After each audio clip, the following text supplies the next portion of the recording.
Aí vou fazer um pedido, mesmo eu tendo feito a chamada aqui, vai que eu perdi alguém. Então, vocês façam a gentileza de ir aí no chat, todo mundo escrever presente, tá? E vou disponibilizar a imagem da nossa tela aqui.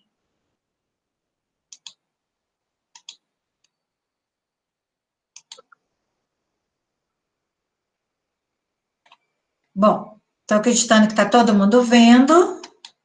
E aí eu vou começar a contar a nossa história aqui. Alguém me confirma que está vendo a tela aí? Sim? Sim. Sim, tô vendo. Obrigada. Tá. A gente estava no Brasil e a gente, né, na aula passada, nosso encontro passado, a gente falou de como o século XIX ele também foi agitado num Brasil que se tornou independente, se tornou monarquia e se tornou república. Né? Então, no espaço de um século, as coisas giraram politicamente, né? Saímos de uma condição de colônia ao maior exportador de café do mundo. Então, nós vimos o século XIX agitado para nós. Agora, a agitação mesmo vai ser o que aconteceu na Europa no século XIX. E é para lá que a gente vai, né, conhecer um pouco desses processos. A gente tem, logo no início do século XIX, o Congresso de Viena. O que a Europa estava passando? A gente viu no processo da Revolução Francesa a chegada de Napoleão Bonaparte, e Napoleão fez uma bagunça na Europa, né? Napoleão invadiu países, redefiniu fronteiras, fez a Grande França, ele criou uma situação que rompeu muito com o que era comum dentro das monarquias europeias. A própria estrutura do antigo regime ficou comprometida depois da Revolução Francesa. Né, mataram o rei, as ideias iluministas tomaram conta da Europa, desejo de liberdade. Uma coisa que Napoleão fez, né, como uma mudança, que depois não vai ter como voltar atrás, é dar ao povo essa consciência, né, de direitos, de participação, e quem mais se oportunizou, né, desse período foi a burguesia. A burguesia vai respirar ares de enriquecimento, de participação política. Né? Napoleão tinha como objetivo fazer a burguesia francesa a mais poderosa da Europa. Então, quando o Napoleão é preso, primeiro em 1814, depois em 1815, porque, né, ele é preso na ilha de Elba, né, foge, volta, governa mais 100 dias, é preso de novo, é levado para a ilha de Santa Helena. Quando Napoleão é preso, o que as monarquias na Europa querem é resgatar o antigo regime. O que é o antigo regime? É o absolutismo dos reis, é o privilégio de classes, coisa que, por exemplo, Napoleão tinha acabado, né, com os privilégios da nobreza, do clero, criado uma situação de participação maior para a burguesia, uma economia liberal, focando a indústria, a lei de mercado, né, sem a intervenção direta do governante na economia, e o povo quer resgatar todo o processo anterior, na política, na economia, na sociedade, um mercantilismo, uma sociedade estamental ou estratificada, um poder concentrado nas mãos do rei, e vão tentar. O Congresso de Viena foi um dos caminhos que eles buscaram para restabelecer o antigo regime na Europa. E assim foi, né?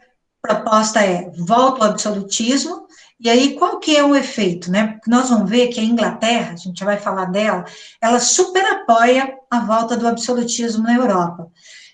Nesse ponto, a Inglaterra, ela está jogando de acordo com os próprios interesses. Por quê? A Inglaterra não é mais um país absolutista.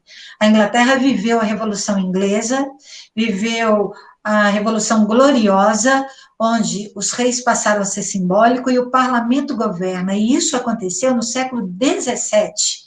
Agora, a Europa, em pleno século XIX, e a Inglaterra ali, dando total apoio para que os demais países europeus voltassem a ser absolutistas. Por que desse apoio inglês? Porque enquanto o poder estiver na figura do rei absoluto, com uma burguesia, né, calada, reprimida, controlada pelo Estado, a indústria não acontece nesses outros países. Então, a burguesia inglesa, ela se oportuniza do absolutismo no restante da Europa, porque não vai ter concorrência. Enquanto tiver reis absolutos controlando a economia, a indústria dos demais países europeus é lenta, arrastada, reprimida, né, porque o processo de industrialização ele não combina com esse controle do governo sobre a economia, né, precisa de algo mais dinâmico, mais rápido, mais de lei de mercado. Então, a Europa tenta restaurar o absolutismo, que vai impactar num atraso industrial, mas para os ingleses isso é a paz, ou seja, um período de tranquilidade que ela reina sozinha no mundo da indústria, da economia, mantendo sua posição hegemônica. Quando você tem ali, né, o Congresso de Viena acontecendo, por mais que ele traga ali cada país vai tentar ali resgatar as suas estruturas antigas, a Europa, como um todo, ela vai se dividir. Por quê? De um lado, vão ter os liberais, que são os burgueses, sabe, que estão vislumbrando um crescimento econômico, uma mudança na estrutura política, quase que a proposta consolidada do capitalismo, né, que é o liberalismo, economia na mão do particular, e eles começam a combater os reis, o absolutismo, quando muito eles defendem monarquias constitucionais, ou seja, aquelas que o rei é simbólico e quem administra é o parlamento. Então, de um lado, nós vamos ter as disputas dos burgueses, querendo se libertar daquelas estruturas do antigo regime, e de outro lado, nós vamos ter os nobres, o clero, os próprios reis, querendo a todo custo resgatar seu poder, seu prestígio, seus privilégios. Então, nós vamos ver um século XIX, no mínimo, com 3 conflitos. Serão eles burguesia versus nobreza, versus o antigo regime, tá? Os valores burgueses não conseguem conviver com a estrutura do antigo regime, vai ser um dos conflitos. Nós vamos ver burguesia versus operariado, porque uma das coisas que acontece no século XIX é a expansão da indústria, não só pela Europa, mas por outras partes do mundo.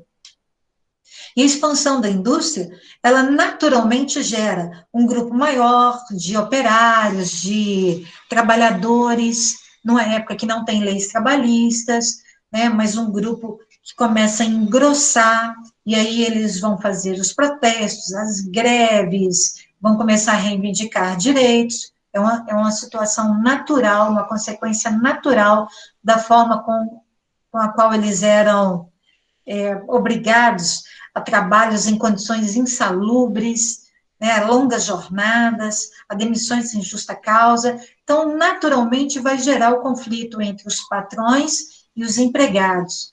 Aí, nesse momento, a gente vai trazer as primeiras ideias, ideologias que defendem essa classe operária, essa população de baixa renda, que começam a propor mundos diferentes de forma de organização, como socialismo, como anarquismo, comunismo. E o terceiro conflito do século XIX, que vai acabar nos levando à Primeira Guerra Mundial, será o conflito entre burguesia de um país contra a burguesia de outro país. Nós vamos ver o sentimento nacionalista crescendo, ganhando força, se transformando em ódio, em desejo de superação. Nós vamos ver um nacionalismo que passa do limite, né? Nós vamos chamá-lo de chauvinismo, um nacionalismo mortal, aquele que está disposto a matar em nome da causa ou a morrer em nome da causa. E esse fanatismo todo, esse acirramento das disputas vai levar a uma primeira guerra mundial, né? Pessoas que vão se jogar na guerra com toda a fúria, acreditando na defesa das suas bandeiras, das suas nações, das suas causas. Então, nós vamos ver um século XIX agitado. Tudo bem? Qualquer coisa para pergunta, tá? Vamos começar apresentando um pouco a situação da Inglaterra nesse século XIX. A Inglaterra se coloca numa situação confortável porque, né, com a queda do Napoleão, que era o maior rival francês, né, tentando elevar a França à categoria de potência hegemônica. Deixa eu ver quem chegou. André chegou. Bom dia, André. Muito bem. E aí, você tem que, quem está governando a Inglaterra naquele momento é a Rainha Vitória. Rainha Vitória, que teve também um período longo de reinado, não tanto quanto Elizabeth II, que está aí no poder da Inglaterra hoje, mas foi um período muito próspero para a Inglaterra. A Inglaterra, ela amplia seu domínio sobre as colônias, nós vamos ver em breve a ação do imperialismo, a Inglaterra com muitos domínios sobre territórios africanos, mas ela tem essa situação aqui, ó, uma hegemonia marítima, né, o poder político é da burguesia, por causa da Revolução Inglesa, a última fase da Revolução Inglesa é a Revolução Gloriosa. Pode falar. Alguém quer falar? Não? Tá. O fortalecimento político da burguesia, que é a dona das decisões dentro do parlamento inglês, a expansão da economia industrial. Então, mesmo tendo a expansão da indústria pela Europa, né, pela América, Estados Unidos, Japão, século XIX, Brasil vai ter processo de industrialização com o Barão de Mauá, mas a Inglaterra, ela ainda está acima de todos os países industrializados, né, por ter sido o berço desse processo. E aí ela consegue ser a maior produtora, né, ter um maior mercado. O imperialismo inglês, ele se sobrepõe aos demais. Internamente, como a burguesia que está no poder, as leis são sempre muito repressoras para qualquer movimento operário.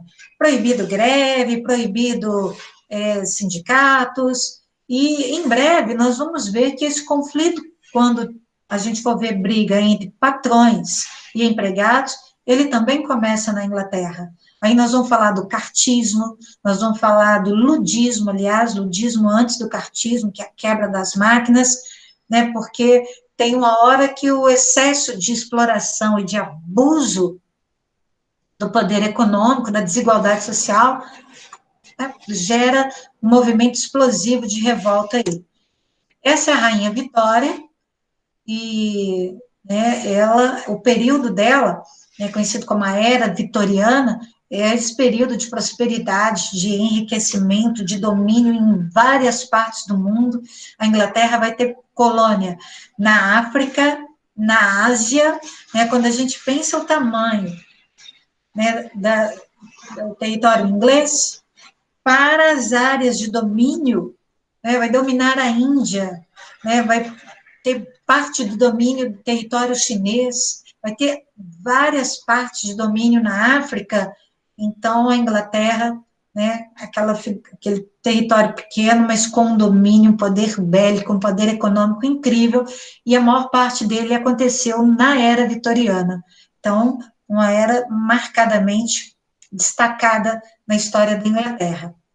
Se a Inglaterra está bem, prosperando, mesmo com a expansão da indústria, ela se mantém no topo, na hegemonia, a gente também precisa ver o que estava acontecendo na França. A França, gente, é um país muito influente na Europa, até hoje.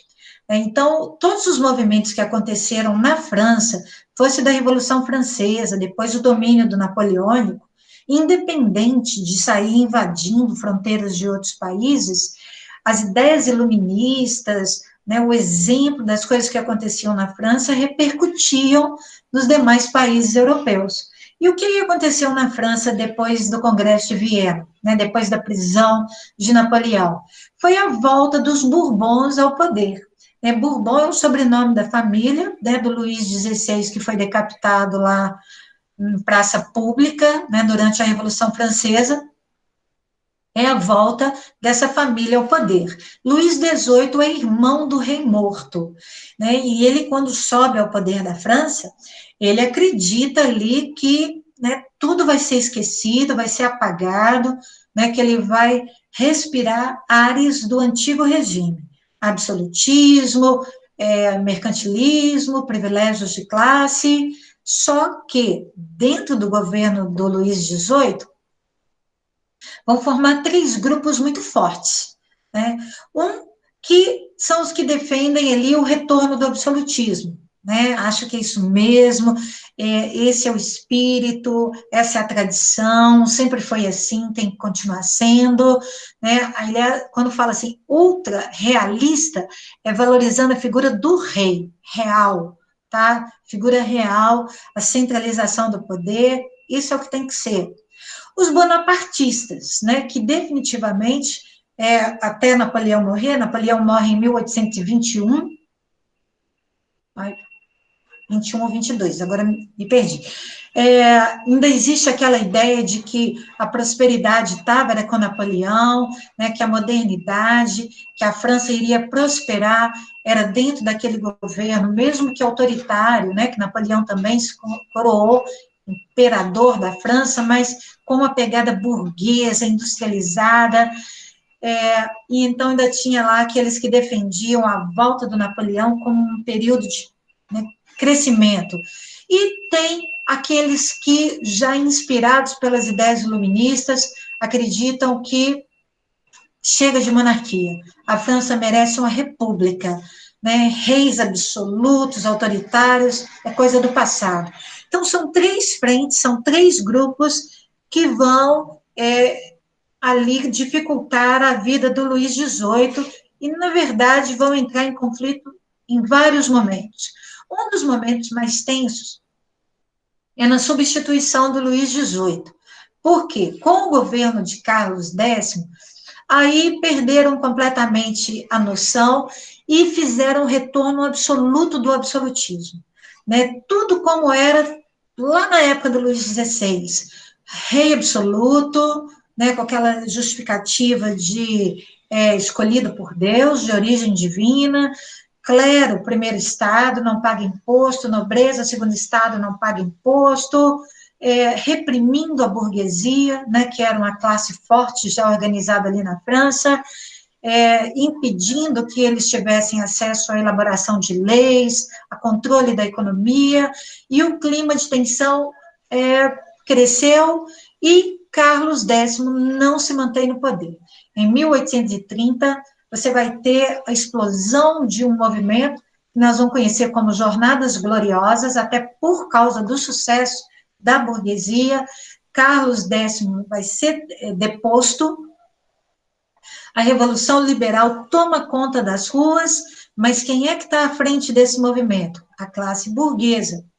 E, ao depor o Carlos X, a burguesia, ela não está muito tranquila para proclamar uma república. Ela acha que república pode estimular o povo, também conhecido como pobre, a querer participar, a querer indicar candidato, a organizar partido. Então, eles vêm com aquele pensamento, olha, vão manter o modelo de monarquia, mas uma monarquia constitucional, e vai ser colocado no poder um rei absolutamente alinhado com os interesses da burguesia. Então, é um rei simbólico, é uma monarquia, né, sem muito direito à eleição, a propostas, a partidos, vão ter um certo controle da situação e colocam no poder o Luís Filipe, que é o rei burguês. Mas ali ele já marca o fim do absolutismo. Com o Luís Filipe no poder, né, você pensa assim, agora não tem mais o rei absolutista, a burguesia está à frente das decisões políticas, e vai vir um processo de calmaria. Para a burguesia, teria sido perfeito a permanência dessa estrutura. Mas aí, quem é que agora está insatisfeito? É a população de baixa renda. São os milhares de trabalhadores, tanto do campo quanto da cidade. E aí eles entendem que não, né? Que não adianta cair o Carlos X, que beneficiava a clero e nobreza, e subiu o Luís Felipe, que mesmo sem poder, mas que beneficia a burguesia. Por quê? Uma das características do governo do Luís Felipe é o voto censitário, ou seja, só vota quem tem dinheiro, né?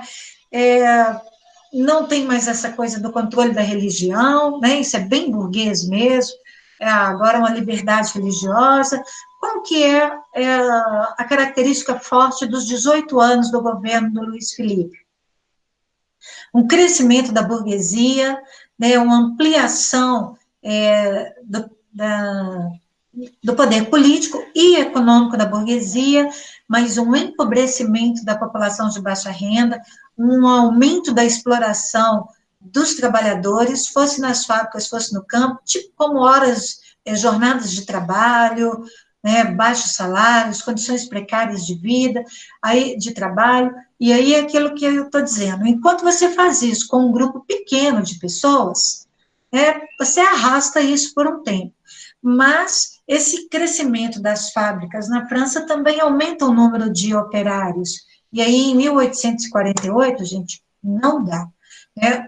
Começando na França, explode uma revolução de caráter popular. A questão básica era essa, melhorar as condições de trabalho, de salário, de leis trabalhistas, sabe? Eles começam ali a se organizarem enquanto classe. Não tem nada muito definido, né? Você está ali ainda na primeira metade do século XIX, não tem uma liderança expressiva, não tem uma ideia concreta, mas tem o sentimento do o que eu não dou conta mais, o que eu não tolero.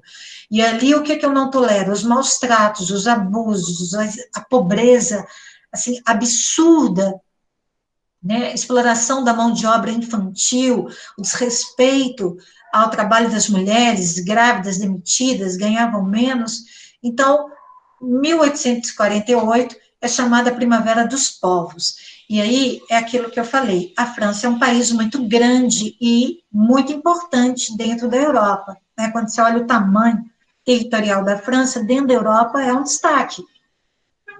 Mas independe do tamanho do território, tem a ver com a influência mesmo do que acontecia na França se espalhava.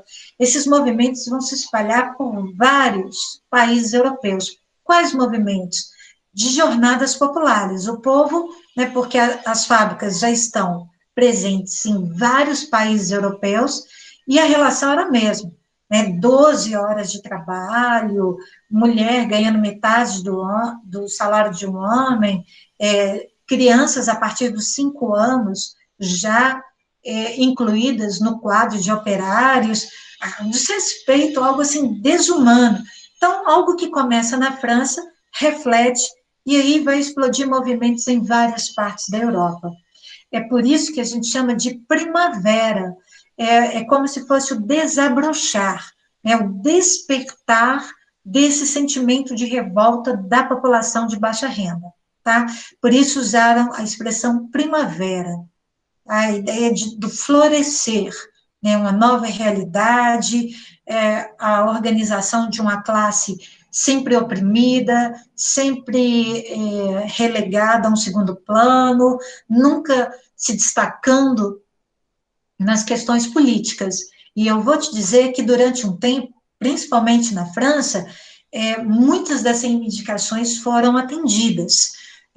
Reorganizaram ali, mudaram as regras de trabalho, de salário, mudanças foram feitas para atender e até acalmar aquele povo, porque foi algo surpreendente a força desse movimento. Junto com essa explosão dos povos de baixa renda, os movimentos de caráter popular, também começa a vir aquela ideia do sentimento de nação, sabe, a união do povo, o povo francês, o povo austríaco, cada um começa ali a levantar sua bandeira. Começa a ter todo um caráter ali, né, que o século XIX caminharia para a rivalidade entre os países. Apesar de um país explodir revolta que servia de exemplo para os outros, também começa a questão econômica a rivalizar os países ali. Por isso, nós vamos ver, a partir desses movimentos populares, esses movimentos burgueses, três correntes se organizando na Europa, né? Lembrando sempre da influência francesa ali, né, como origem dos movimentos e depois refletindo nos demais países europeus. Só dar uma conferida na hora aqui, gente. Três correntes vão ser o liberalismo, que aí tem aí a influência do iluminismo, da Revolução Francesa, defendiam lá Constituição, acabar de vez com a monarquia, qualquer parte da Europa, defendia as liberdades individuais. Lembrem-se que as ideias iluministas, elas são de caráter burguês. O que é isso? É a ideia de que eles defendem a igualdade de direitos, né? Somos todos iguais perante a lei, mas não é uma igualdade econômica. Burguesia trabalha com a linha do capitalismo. Capitalismo não tem como valor distribuir riqueza, todo mundo igual, não. Né? Existe a classe burguesa, os operários, e as ideias que vão se espalhar pela Europa, elas são baseadas nessa teoria. Né? Liberdade, sim, mas igualdade econômica, não. Nacionalismo é onde nós vamos ver França, né, burguesia francesa, no momento em que assume o controle, voltar a querer se destacar, a ocupar o poder hegemônico, nós vamos ver os ingleses também querendo se manter nesse controle, nós vamos ver um país que não só se formou, mas começa a incomodar os dois grandes da Europa. Esse país que vai nascer num processo muito rápido, vai se desenvolver, vai ser a Alemanha, que também nasce como país no século XIX. Nós vamos ver a Itália nascendo como país no século XIX. Então, nós vamos ver uma Europa em transformação. E essa palavra aqui, ela vai ganhar um caráter cada vez mais denso, né? Não é só um amor à pátria, é um super amor à pátria. E as ideias do socialismo, né? Porque com essa classe operária crescendo na Europa, vamos começar a ver teorias, né? Trabalhos focados em como amenizar essa desigualdade, como propor uma forma de vida, né, que não seja algo tão discrepante. Poucos ricos, muitos pobres. E aí nós vamos ver teorias do socialismo, nós vamos ver o anarquismo, que são propostas que têm como público-alvo o operariado, tá? A população de baixa renda, e que serão críticas ao domínio burguês. O que eu estou querendo passar para vocês é uma Europa convulsionada, uma Europa movimentada, né, uma Europa, assim, rompendo vários processos. Chega de absolutismo, burguesia se consolidando, e a classe operária dizendo, chega de abuso, quero os meus direitos, e a rivalidade natural entre os países por uma concorrência econômica, que nós vamos conhecer como o imperialismo. A busca de matéria-prima, de mercado consumidor, cada país buscando obter o maior espaço possível para garantir o seu domínio econômico. Parada para perguntar, até aqui, nesse quadro geral, todo mundo acompanhando? Só para dar uma conferida. Sim. Sim, tranquilo. Estão conseguindo perceber os vários movimentos, burgueses, populares, né, o pessoal da nobreza tentando puxar o absolutismo de volta, mas a economia não permitindo. Então, essa ideia de muitos focos, muitas áreas, muitos setores da sociedade se movimentando na Europa do século XIX. Então, nós não teremos um conflito apenas, nós vamos ver vários conflitos. E aí, vou voltar lá para a apresentação, porque vamos começar a definir esses conflitos. O conflito que a gente vai começar a falar aqui é o conflito das ideologias. O que é isso? Se o iluminismo, ele foi uma proposta, né, um conjunto de ideias que trazia, sim, propostas de mudanças significativas e que, num primeiro momento, atendia para todo mundo, que queria liberdade de expressão, liberdade religiosa, participação política, né, onde a palavra liberdade, ou também traduzida para o lado econômico, liberalismo, foi algo forte. Agora a gente vai ver um conjunto de ideias que vai trazer como foco a vida do trabalhador de baixa renda, né, que é o operário, basicamente, nesse momento em que a expansão das fábricas gera um grupo cada vez maior de operários. E o que é pior, independente de onde as fábricas estavam, né, abrindo suas portas, se expandindo, a relação parecia a mesma. Sempre abuso, né, 12 horas de jornada, horário de almoço muito reduzido, salários sem uma renda mínima, cada fábrica negociando, homem ganhando um valor, mulher outro, exploração do trabalho infantil. Então, é nesse contexto que é comum na Europa, né, que as ideias socialistas e anarquistas vão ganhar ali espaço, né, e começarem a ser difundidas. Nós vamos começar com o socialismo, e nós vamos ter 3 tipos de socialismos. Nós vamos ter o socialismo utópico, o cristão e o científico. Todos eles têm como foco a vida do operário, trabalhador de baixa renda, né, como propor um mundo menos desigual, mais justo. Então, são teorias que vão passar por aí, como reorganizar essa sociedade capitalista consolidada depois da Revolução Industrial. Aí eu quero fazer uma pergunta para qualquer um que estiver disposto ali a responder. O que seria utopia? Para a gente encaixar ali o socialismo utópico. Quem pode me dar uma ideia de utopia aí? Utopia é tipo sonho, invenção, tipo Hum, um devaneio, uma coisa distante que não vai acontecer. boa. Não vai acontecer, algo difícil de acontecer, mas a pergunta agora, né, elevando um pouco a capacidade do ser humano, no sentido de só avaliar. Seria possível acontecer? Vou dar um exemplo, uma pergunta para ficar claro. É possível acabar com a fome no mundo? Sim ou não? Quem vai se arriscar? Eu acho que não. Por quê? Porque é uma distribuição muito desigual e a maioria das pessoas não está disposta a abrir mão do que elas têm para ajudar outra pessoa. Mas Perfeito. continuam pregando que é para ajudar.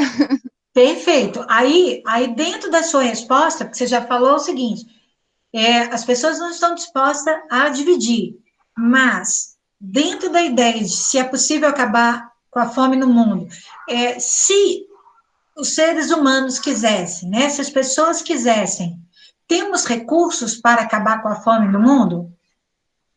Aí sim. Aí sim. Então, pronto, agora tudo está entendido. Utopia seria aquilo que é possível de ser realizado pelo processo lógico, mas não é possível de ser realizado pela conduta das pessoas, né? Então, nós vamos ver exatamente essa primeira proposta. Dentro do mundo dos empresários, dentro dos ricos, banqueiros, donos de fábricas da Europa, nós vamos ver surgir, dentro dessa classe burguesa, rica e poderosa, tá, dona de fábricas, né, sob o controle de muitos operários, nós vamos ver surgir pessoas nesse meio burguês que começam a pensar que essa concentração de riqueza, ela não precisava ser dessa forma tão desigual, né? Que existe uma forma de se trabalhar a riqueza sem que você deixe de ser rico, mas que não necessariamente leve a uma pobreza extrema. Nós vamos ver donos de fábricas criarem, por exemplo, situações melhores de trabalho para os seus empregados. Fosse na Inglaterra, fosse na França, situações como limitar a jornada de trabalho em 10 horas. Aí você fala, pô, isso é muito para hoje. Mas na época, as jornadas se estendiam de 12, podendo ser para mais. Então, alguns empresários que falaram assim, olha, na minha fábrica o tempo máximo é de 10 horas de trabalho. Outra proposta do próprio empresário, absolutamente espontâneo. Não aceito crianças com menos de 10 anos na minha fábrica. Vou dar um tempo maior de descanso nas jornadas de trabalho da minha fábrica. Vou criar espaços de moradia para os operários não se deslocarem muito, nem viverem mal. Vão criar comunidades dos trabalhadores das fábricas. São empresários, são burgueses que acreditavam que, ao criar uma condição favorável para os seus empregados, seus operários, sem perder a estrutura da riqueza, da propriedade particular, mas amenizando aquela desigualdade, as péssimas condições de vida que até então os operários viviam, se eles mostrarem que esse modelo funciona nas fábricas deles, outros empresários iriam aderir a essa proposta. Então, era algo do tipo assim, olha, é possível ser dono de uma fábrica, é possível ser rico, e ao mesmo tempo é possível ter operários sadios, satisfeitos, com condições de vida, moradia, alimentação, lazer, educação, né, próspero, né, organizado. Então, é possível reorganizar essa distribuição de riquezas sem perder o status de proprietário, de rico, né, de burguês. E esses empresários, nessa ideia, né, de que o ser humano, ao ver um exemplo bom, dar certo, os demais iriam acompanhar, eles começam a divulgar os seus modelos para o mundo. Entre as regiões, entre os destaques, nós temos os falancérios. Falancérios era uma verdadeira comunidade criada, onde o trabalhador vivia, trabalhava, produzia sua própria alimentação, educava seus filhos, era quase que uma sociedade alternativa dentro dessa proposta de, ao entorno da fábrica, operários que estavam felizes por trabalhar ali, se sentiam beneficiados pelo trabalho, tinham um retorno, tinha qualidade de vida, lazer. Ai, era feliz, dava até briga para trabalhar nesse espaço. E então esses empresários falavam, olha, agora que eu criei isso dentro da minha fábrica, eu vou levar para os demais e mostrar para eles como funciona, e eu tenho certeza que um a um vai aderir a essa proposta. Ou seja, criaram a ideia de que as pessoas iriam seguir um bom exemplo. Mas o que aconteceu com esses burgueses, com esses empresários, foi foram reconhecidos, né, criaram lá, escreveram suas ideias para divulgar, para difundir, mas ficou nisso. A maior parte dos burgueses pensaram assim, não, bacana, o modelo não é legal, agora, por que mesmo que eu faria isso? Né? Vai me dar tanto trabalho, do jeito que é, eu já ganho, né, eu já sou rico, eu já tenho meu status, por que mesmo que eu tenho que fazer pobre feliz? Não vou seguir esse modelo. Então, a falha do socialismo utópico, se é que podemos dizer assim, é porque eles não apresentavam, os seus teóricos, não apresentavam uma forma de coagir os empresários a seguirem o modelo. Eles acreditavam na boa-fé do ser humano de ver algo dando certo, né, algo que beneficia um grupo grande de pessoas, que muda aquela condição de violência, de pobreza, de revolta, de greve, e eles iriam aderir a esse modelo pacificamente, espontaneamente.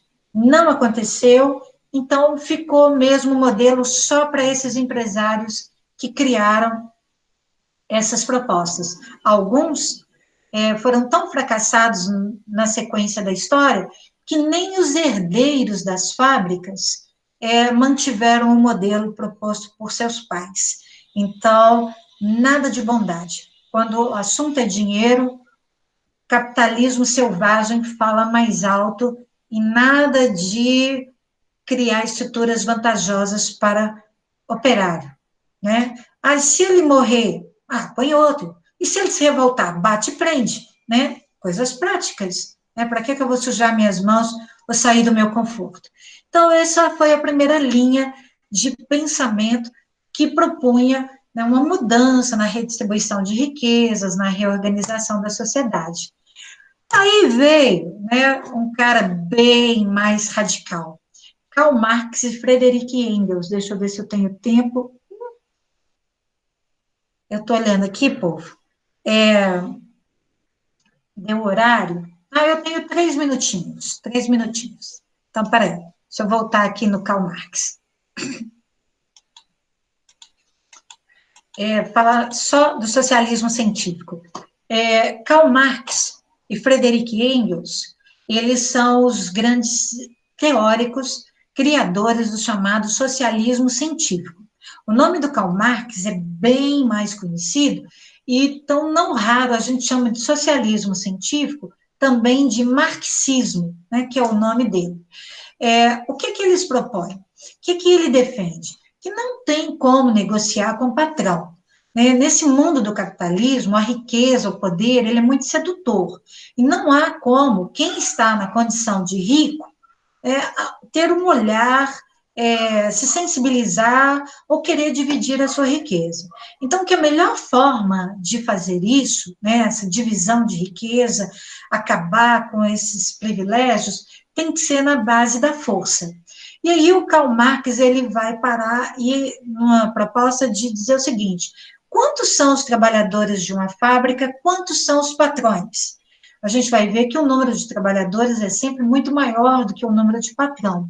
E aí ele fala, né, trabalhadores do mundo, univos, ou seja, unam-se, né, vocês são a maioria, né, como a maioria pode se submeter a situações tão precárias por tão poucos? Né, invertam isso, né, tomem o poder.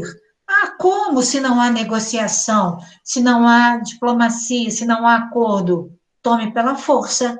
Então, use a força. Tomem as fábricas, assumam o controle, né, baseado no uso da força. Então, ele propõe uma revolução. Se tiver sangue, que tenha, se tiver morte ali, que tenha, mas que a classe operária assuma o controle do Estado e, a partir daí, passasse a criar uma forma de organização mais justa. Inicialmente, um Estado administrado pela maioria, pelos operários. o que então seria a chamada ditadura do proletariado. Por que ditadura? Porque não tem jeito de ter diálogo com o patrão, com os proprietários, para que eles cedam os seus espaços para essa nova organização.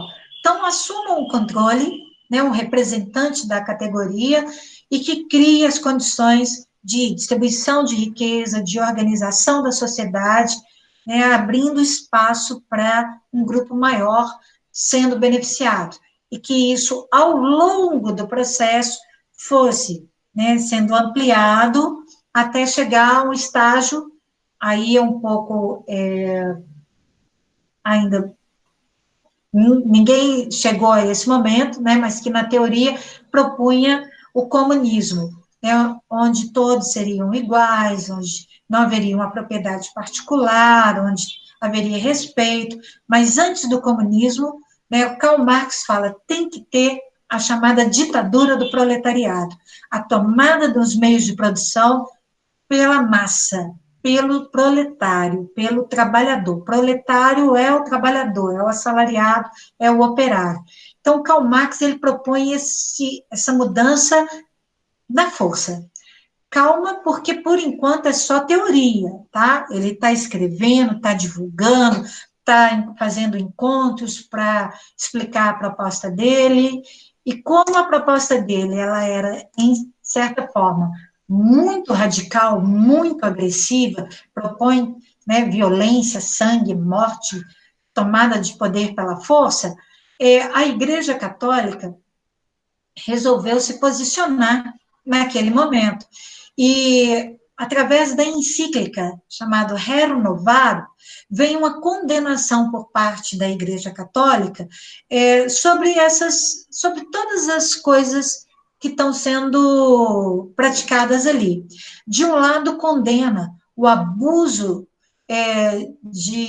na exploração do trabalhador de baixa renda, né, de um enriquecimento discrepante da classe burguesa em relação à extrema pobreza da maior parte da população, né, isso não é cristão, isso não é humano, né, tem que ser revisto, mas também condena proposta como a do Karl Marx, de pegar em paus e pedras e, né, tomar o poder das fábricas. Então, a Rerum Novarum foi um posicionamento da Igreja Católica para aquele momento de desigualdade social e de surgimento de propostas muito radicais, né, que tanto de um lado explorava excessivamente o trabalhador, quanto de outros que estimulavam o trabalhador a se voltarem contra seus patrões. Era uma tentativa diplomática ali, né, de acalmar aquela relação de um capitalismo selvagem, de uma desigualdade social bruta e desumana. Apresentei aqui para vocês os elementos básicos, tá? Só interromper a gravação aqui.